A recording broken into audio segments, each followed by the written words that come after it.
Hey YouTube, how's it going? My name's Jonathan, and in this video I got something really exciting for you. I'm going to be unboxing and giving you my first look at the Essential Phone, which is a brand new device from Andy Rubin, the former CEO of Android. Now this is one of the most creative phones I've seen this year. I chose to get the 128GB Black Moon model, so let's just go ahead and get into it. Inside the box is honestly pretty simple. You get the Essential Phone obviously, you get a power brick to charge your device with, you get a power cable, you get a SIM ejector tool because this is an unlocked model, and then you also get a 3.5mm headphone jack to USB Type-C adapter, and that's because this phone does not come with a headphone jack out of the box. You have to use this adapter to listen to your music, a lot like what Apple did with the iPhone 7 last year.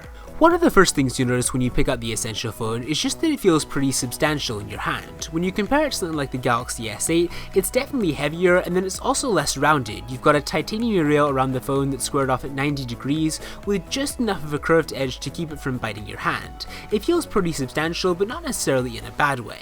The back is made of a glossy ceramic that looks and feels a lot like glass, but it is a lot more damage resistant. My only complaint about the back is that it's really reflective, and then it's also a fingerprint magnet. It'll start attracting fingerprints within minutes of you using this phone. Now on the back you also get two 13-megapixel cameras with laser and autofocus. One of those is a monochrome sensor which can take black and white photos. When color photos are being taken, the monochrome sensor shares its image data and fuses it with the color data so the resulting images are the best quality, or at least that's what Essential says. On the front you only get one 8-megapixel camera, but from what I've seen so far, that takes really good photos as well.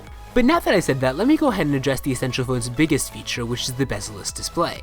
At first glance, it's a little bit weird to just have a notch for the camera at the top where you'd expect stuff to be, but once you actually start using this device for a while, it just doesn't really matter all that much. Android almost never puts stuff into that space, it's all just empty status bar, and it's not going to cut into movies either.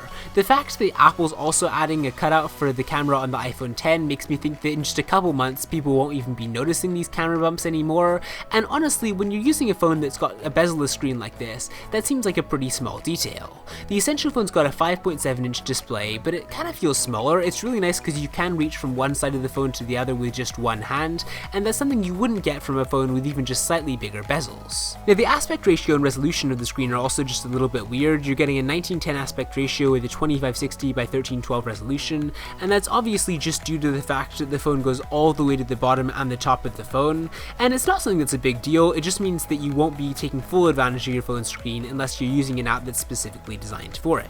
Overall, the Essential Phone seems like a really solid device, and I can't wait to use it some more. It seems like kind of like the true successor to one of the Nexus devices, since it is designed by Andy Rubin and since it takes full advantage of stock Android, but that's just my initial impressions. Give me your thoughts on the Essential Phone in the comment section down below. Make sure to stay tuned to my channel for a full review of the Essential Phone coming soon, and with that said, I will see you next time.